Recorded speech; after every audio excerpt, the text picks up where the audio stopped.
eternal gratitude, and they have it. Let's talk about Operation Epic Fury. The details, the latest of which were recounted this morning by the Secretary of War and the Chairman of Joint Chiefs of Staff. They've been remarkably transparent. As you know, last night, members of the House received another very thorough briefing on the operation. We had, of course, the Secretary of War there, Pete Hegseth, and Chairman of Joint Chiefs of Staff, General Raising Kane. You had Secretary of State Marco Rubio. You had John Ratcliffe, Director of the CIA. We had legal representation from the Department of Justice. They answered questions forthrightly, and it was, I think, very helpful to a lot of the members, or everybody that participated. They have communicated at great length the details of the operation, both to Congress and to the American people. I think you can make an argument this is the most transparent administration in U.S. history. The Commander-in-Chief himself has been very forthright and very vocal about what's going on, answering questions and providing the insights that I think that people need. We're 4 days in so far on Operation Epic Fury. It's been limited, precise, and extremely lethal. It's been a remarkable success thus far, as recounted as recently as the last couple of hours by those leaders I mentioned. The early results are very encouraging. Iran's naval fleet is degraded. That was the first part of the mission, or at least the second part. The first part was the missiles. And its missile facilities in Iran and the stockpiles have severely depleted. Its former Ayatollah, the mastermind behind decades of terrorist violence, recounted by Chairman Mast and all of us over the last several days, he is now deceased. The administration has detailed its rationale behind the operation, and it bears repeating. The largest state sponsor of terrorism, Iran and its proxies, have killed more Americans than any other terrorist regime on earth. They are dedicated to it. They have been, and they say the quiet parts out loud. They wanted to wipe Israel off the face of the earth, and they'd like to take us out as well. We're the great Satan in their analogy and their misguided religion, and there was no way to appease them. In defiance of every American president since Jimmy Carter, the Iranian regime has pursued the means to acquire a nuclear weapon so that they could take that madness and that ideology to its full conclusion. Everyone, regardless of political affiliation, should be able to agree that that can never happen, should never happen. President Trump exhausted every diplomatic channel to this end. He tried. They've been over backwards. Since March of last year, he directed his administration to initiate 5 different rounds of negotiations with Iran's leaders. Most recently, and along the way, they've offered sanction relief, normalization, and most recently, they even offered nuclear fuel for life if Iran would cease its domestic nuclear program. And they were rebuffed. Iran said no. Why? Because we all know why they were enriching uranium, and it had nothing to do with medical devices and energy supply. It was to kill their enemies, and the U.S. was at the top of the list with Israel. Think about that. While Iran dragged its feet, its leaders pressed forward with its nuclear ambitions. They were stalling because they wanted to kill us. They continued to advance their conventional missile systems at a speed and a scale that greatly outpaced our regional allies' ability to respond. That is what made it imminent. In short, the situation was untenable. We had our personnel, troops, citizens, installations, and assets in harm's way. And through this operation, President Trump took decisive and defensive action to ensure the safety of our forces, our citizens, our allies, and our homeland. In my estimation, this course of action was necessary, lawful, and effective, and reversing it now would weaken America. Congress has a constitutional right to exercise its oversight authority, and we will. But we also have a duty and obligation not to undercut our own national security. One last note, there's a misconception that Operation Epic Fury is in any way a diversion from Republican demands for peace. It's the opposite. Peace is not secured through appeasement, and it's certainly not secured by airdropping billions of dollars on terrorist regimes, which is what previous Democrat administrations have done. Peace is secured through strength. That is the principle that our party has stood for my entire life, and on principle before that, articulated the idea of peace through strength. That's what this administration is demonstrating, and that is why America is the last great superpower on the planet, and all freedom-loving people around the world are grateful to God for that. Let's talk about DHS. It's been mentioned this morning. If we're being wise, now is the time to be vigilant at home and to ensure that all of our doors are locked, so to speak. Obviously, everyone understands that it's a heightened threat environment. Global tensions are high, threats are constantly evolving, and America's adversaries are watching for any sign of weakness on our part. We cannot show them that. And yet, all this is happening. We have Democrats running around here playing political games in Congress. It's infuriating. They've shut down the very agency that is responsible for securing the homeland. The Democrats have shut down the agency responsible for keeping Americans safe. Unbelievably, they've already instructed their members to block funding. They sent out a whip notice to tell House Democrats, to instruct them, to give them the order to vote down Homeland Security funding. That's a bipartisan consensus bill that had already been prepared by the House.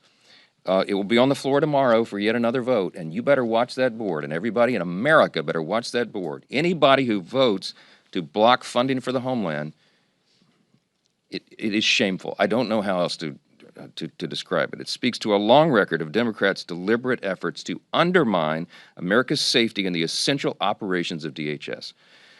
We all remember that under Joe Biden, Democrats opened wide our nation's border for 4 catastrophic years. They allowed hundreds on the terrorist watch list to cross our border illegally, and unwittingly they released 2.2 million known gotaways into the interior. We have no idea where so many of those people are.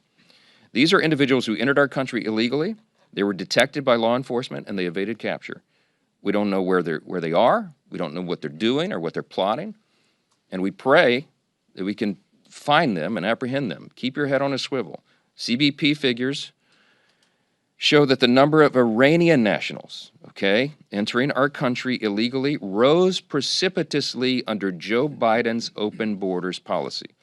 During that period, at least 1,500 Iranians crossed the U.S. border illegally, and over 700 were released into the country. Now, the 1,500 number is not an accurate assessment because we frankly have no idea, because they weren't even keeping track of so many of the people coming across who evaded capture and evaded notice because the border was wide open. So we don't know. We don't know how many dangerous people are here, how many Iranians who believed in that ideology of the Ayatollah who now is buried. Think about that. Over 1,500 Iranian nationals traveled multiple oceans to enter the U.S., not through legal ports of entry, but unlawfully at our border. It's just a small sample of the mess we inherited from Democrats with their radical ideology and the mess that President Trump and Republicans are working in earnest to clean up so we can save American lives and protect the homeland. And now we have, look, DHS is not just ICE and CBP, It's so many agencies responsible for keeping us safe. You're talking about the Coast Guard, you're talking about FEMA, our cybersecurity infrastructure, our counterterrorism coordination. All of that is at stake right now, and the Democrats are going to vote tomorrow not to fund those operations. Just think of that. Massive, mission-critical functions, especially right now. And the military action in Iran makes it all more urgent and crucial to have a fully funded, fully staffed DHS across all its departments. They cannot argue otherwise. It's madness. As members of this body, our first and most basic duty is to ensure the safety of American citizens. Maybe that's why they sat through that line at the State of the Union. They're more interested in protecting illegal aliens. They see that as their first responsibility. There's no other way to explain this. If they ever want to correct the impression that their party prioritizes the welfare of illegal aliens over the welfare of American citizens, tomorrow would be a great place to start. But they, again, have sent out a whip notice instructing Democrats to vote down Homeland Security funding. I got to drop the mic right here and walk out of this room. That's all you need to know. But I'll take a few questions. Chad. Thank you.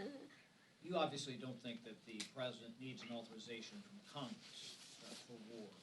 But do you think if this goes south after a while, and Democrats are going to have a vote tomorrow in the House, try to engineer a war powers vote tomorrow in the House, that could be a problem for Republicans this fall if there is public sentiment against the war down the road? Look, we don't make political decisions at a time like this. We're making decisions that are necessary to keep American citizens and troops safe.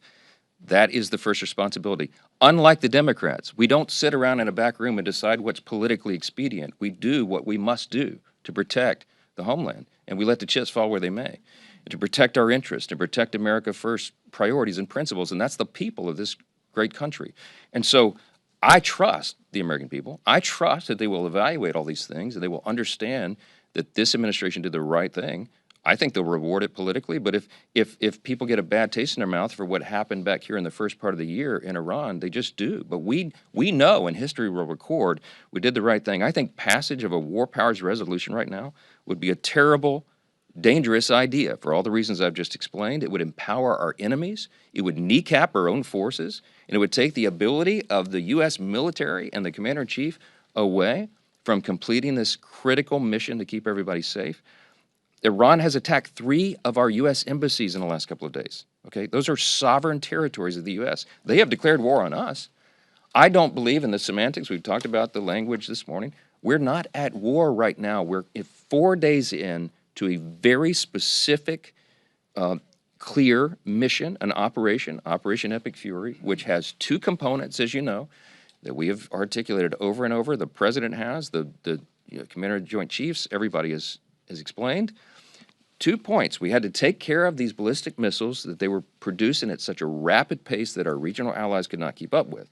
We had to ensure that they can't fire all those barrage of missiles at our people, our troops, our assets, our citizens in the region, and our installations. We're taking that out. We had to. It's a defensive operation. And secondly, we had to take their navy down. That's effectively what, in layman's terms, that's what's happening right now. That will be done quickly. As I explained this morning, we're, I think, hours away probably from having full operational control over the skies over Iran, which means that this mission can be completed quickly. We expect that it will be. And then we will hope and pray that the Iranian people take this moment of opportunity, rise up, take their country back, and that freedom can flourish there for the first time in generations. Yes. Mr. Speaker, thank you so much. Some of your members, as you know, Congressman Davidson included, oppose this Iran operation, which the president himself has called a war. Are you confident that you have the votes to defeat the war powers resolution tomorrow? Yes, and I had a discussion with Congressman Davidson this morning. He's a dear friend and brother of mine, and we, iron sharpens iron. We disagree on issues, and we have those discussions. He and I have done this a lot. He said this morning in front of all their House Republicans, he's not yet sure how he's going to vote on the war powers resolution. I believe we have the votes to put this down, and I certainly pray that's true. Because, for what all the reasons I said, it would put the country in serious harm, and it would certainly jeopardize the lives of our troops and all those who were involved in making these great sacrifices to defend us. We have to put this down. Monica. You said on Monday, talking about the start of this war, you said that Israel was determined to act in their own defense here, with or without American support. You also said if Israel fired upon Iran, they would have immediately retaliated against us, personnel and assets. But the president said yesterday that it was him, it was the United States that might have forced Israel's hand. So why are you and the president not on the same page? We're on the same page. I'm not at liberty to say publicly much of the classified information that I get in all these briefings, and that's always the delicate part of this, because if we say too much, then it reveals methods and sources, and it eliminates the ability of our extraordinary military and intelligence community to do what they do. The president has explained his analysis and his thought. Obviously, Israel is a close ally. They're in close communication. But everything I've said and everything he said is all true. They're not inconsistent in any way. Israel saw Iran as an existential threat. We should have seen them as well. But they were they were literally a neighbor. So if Iran said publicly, they all told us why, okay? If they had the ability, they would wipe Israel off the face of the earth. That is why they were trying to enrich uranium. And even though we took out the nuclear facilities several months ago, they were still working on their nuclear ambition, even through the negotiations, as I said. And they were producing missiles at such a rapid pace that they were building up an arsenal that would have done untold damage to Israel and other neighbors there, right there in the Middle East. So Israel saw that as an existential threat. Bibi Netanyahu has explained all this publicly. He's stating the obvious. Everybody knew that. They saw a moment of opportunity. They had to act in their own survival, and we knew and understood, and this has been explained by the Secretary of State, the President, myself, and everybody else. The unclassified part is that if this kinetic activity began, then Iran was determined to hit us, our personnel, our assets, and all that. If the Commander-in-Chief and his administration and our officials waited for all those casualties to be exacted, they would have been drug up here and put through an inquest like you've never seen before, because the Democrats would have had a field day and said, if you had all that exquisite intelligence, why didn't you protect us? So it's a no-win situation for them. That's what the president and everyone has tried to explain. There are different ways to explain it. It's all the same truth. None of that has changed. It's entirely consistent. Last one. Yes, sir. Last, back row. President Trump said this is expected to be a 4 to 5 week campaign, but that he opened the door for potentially longer than that.